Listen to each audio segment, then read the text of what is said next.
இப்போ எங்கள் பகுதி அதிகமான வெப்பமான பிரதேசம். பொதுவாக வந்து இப்போ கோடை காலம்தான். கோடை காலத்தில் அதிகமான வெப்பம் இருக்கும். ஆனால் இந்த இந்த இந்த வருஷம் இந்த அக்னி நட்சத்திரம் ஆரம்பித்ததுலேருந்து 10 நாட்களாக தொடர்ந்து நல்லா மழை பெஞ்சிக்கிட்டு இருக்கு.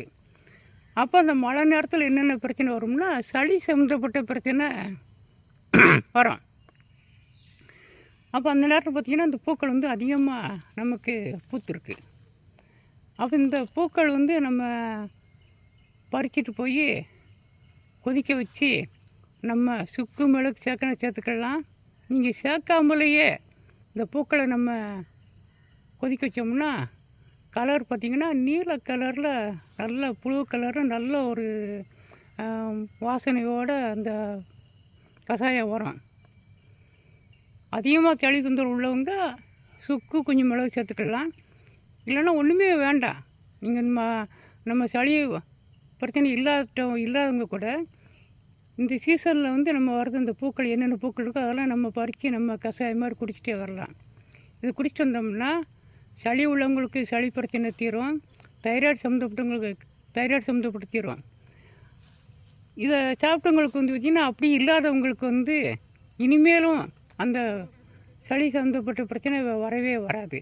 அப்படிப்பட்ட பூக்கள் வந்து இந்த சங்கு புஷ்பம் பூ.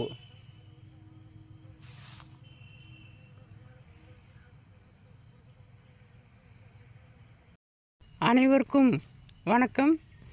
ஞானபிதா பாரம்பரிய மூலிகை மருத்துவத்தின் சார்பாக சங்கு புஷ்பம் இதை பற்றி ஏற்கனவே பதிவு நம்ம போட்டுட்டோம். இருந்தாலும் பாருங்கள், நம்ம ஒவ்வொரு நேரமும் பதிவு விடும்போதும் எந்த சீசனில் எந்த பூக்கள் அதிகமாக பூக்குதோ நம்ம அந்த நேரத்தில் உள்ள கிளைமேட்டுக்கு எந்த நோய் வருதோ அந்த நோயை குணமாக்கும் சொல்லி ஏற்கனவே பல பதிவுகளை நம்ம சொல்லியிருக்கோம். அதுலேயும் பூக்களுடைய நிறங்கள் வச்சு நம்ம உடம்புல வந்து 6 சக்கரங்கள் கணக்கிட்டிருக்காங்க. அந்த சித்தர்கள் 6 சக்கரங்கள் வந்து அவங்க 6 சக்கரத்துக்கும் 6 வித நிறங்களும் கொடுத்துருக்காங்க. அதே போல் என்ன பூக்கள் எந்த நிறத்தில் இருக்கிறதோ அந்த நிறம் இப்போ உதாரணமாக வச்சுக்கோங்களேன், இந்த சங்கு புஷ்பம் வந்து நீல கலரில் பூ பூத்துருக்கு. சங்கு நல்லா பேர் தான் வச்சுருக்காங்க. சங்குனாலே கழுத்து. அந்த கழுத்து பகுதிக்கு அவங்க வந்து சக்கரத்துக்கு வந்து இந்த நீல கலர் தான் கொடுத்துருப்பாங்க. இந்த சங்குன்னு பேர் வந்ததுனால வந்து சங்கு பகுதியில் உள்ள நோயை பொறாமையை குணப்படுத்தும். நம்ம பூக்களை சொல்லும்போதும் கரெக்டாக அந்த கலர் தான் கொடுத்துருக்காங்க. இது வந்து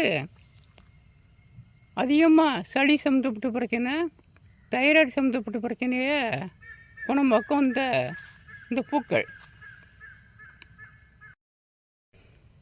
இப்போ எங்கள் பகுதி அதிகமான வெப்பமான பிரதேசம். பொதுவாக வந்து இப்போ கோடை காலம்தான். கோடை காலத்தில் அதிகமான வெப்பம் இருக்கும்.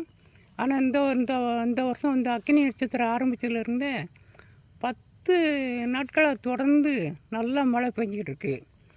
அப்போ அந்த மழை நேரத்தில் என்னென்ன பிரச்சனை வரும்னா, சளி சம்மந்தப்பட்ட பிரச்சனை வரும். அப்போ அந்த நேரத்தில் பார்த்திங்கன்னா இந்த பூக்கள் வந்து அதிகமாக நமக்கு பூத்துருக்கு.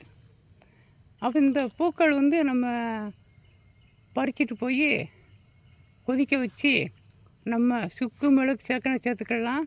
நீங்கள் சேர்க்காமலேயே இந்த பூக்களை நம்ம கொதிக்க வச்சோம்னா கலர் பார்த்திங்கன்னா நீல கலரில் நல்ல புழு கலரில் நல்ல ஒரு வாசனையோடு அந்த கஷாயம் வரும். அதிகமாக சளி தொந்தரவு உள்ளவங்க சுக்கு கொஞ்சம் மிளகு சேர்த்துக்கலாம். இல்லைன்னா ஒன்றுமே வேண்டாம். நீங்கள் நம்ம சளி பிரச்சனை இல்லாதவங்க கூட இந்த சீசனில் வந்து நம்ம வரது இந்த பூக்கள் என்னென்ன பூக்கள் இருக்கோ அதெல்லாம் நம்ம பறித்து நம்ம கஷாயம் மாதிரி குடிச்சிட்டே வரலாம். இது குடிச்சிட்டு வந்தோம்னா சளி உள்ளவங்களுக்கு சளி பிரச்சனை தீரும். தைராய்டு சம்மந்தப்பட்டு தீரும். இதை சாப்பிட்டவங்களுக்கு வந்து பார்த்திங்கன்னா அப்படி இல்லாதவங்களுக்கு வந்து இனிமேலும் அந்த சளி சம்மந்தப்பட்ட பிரச்சனை வரவே வராது. அப்படிப்பட்ட பூக்கள் வந்து இந்த சங்கு புஷ்பம் பூ.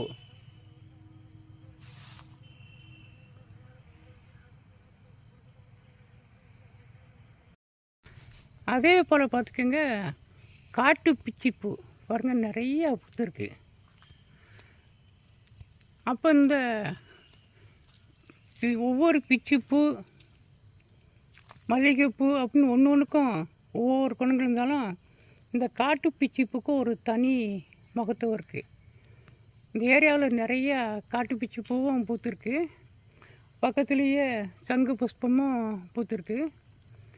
இந்த காட்டுப்பூச்சி இந்த நேரத்தில், இந்த மழை காலத்தில் இந்த பிச்சிப்பூ பூத்துருக்கு அப்படின்னா, இந்த மழை காலத்தில் உள்ள நோயை குணமாக்கக்கூடியது இந்த பிச்சிப்பூக்கு இந்த தன்மை உண்டு. அந்த வனப்பகுதியோட போன உடனேயே பார்த்திங்கன்னா அந்த மனம், அந்த பிச்சிப்பூவுடைய மனம் பார்த்திங்கன்னா தொண்டாக ஒரு இயற்கை நல்ல மனம் நல்லா கிடைக்கும். அப்போ இந்த பூக்களையும் நம்ம பறிச்சுட்டு போய் நம்ம சாப்பிட்டோம்னா, இது வந்து கோடை காலத்தில் அதிகமாக பூக்கும் அப்படின்னாலே அந்த கோடை காலத்தில் உள்ள வெப்பத்தையும் குணமாக்குதுன்னு அர்த்தம். இந்த பிச்சிப்பூவை வந்து நம்ம பறிச்சுட்டு போய் நம்ம நல்லா கொதிக்க வச்சு சாப்பிட்டோம்னா மூளை சம்மந்தப்பட்ட பிரச்சனையெல்லாம் இது சரி பண்ணும். மூளை, அதாவது வெள்ளைப்பூக்கள் பூரமே அதிகமாக பார்த்திங்கன்னா தலைக்கு மேலே உள்ள மூளை சம்மந்தப்பட்ட பிரச்சனை பூரமே வெள்ளை தூதுவளை, இது பிச்சிப்பூ சம்மந்தப்பட்டது.